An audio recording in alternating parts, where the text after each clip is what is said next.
Quick bike check on my 2016 Santa Cruz Hightower Carbon 27.5 Plus bike. This is the Recon 2.8 tires, Bontrager 40 mil internal carbon Line Pro wheels with 54 tooth engagement, 11 speed running the E13 9 and 44 tooth cassette with the SRAM Eagle carbon cranks, 28 tooth sprocket.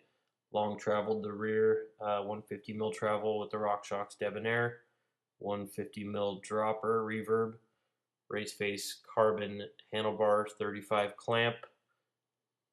I think I cut them to 785 width.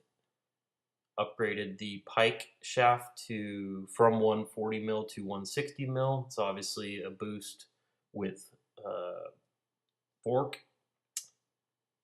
Big 200 mil front Ice Tech rotor, 180 mil back. Got the XT brake levers with the original SLX calipers. And I think it's a pretty original Hightower. It rides great and it's different than anyone else's. Thought I'd show it off. Thanks.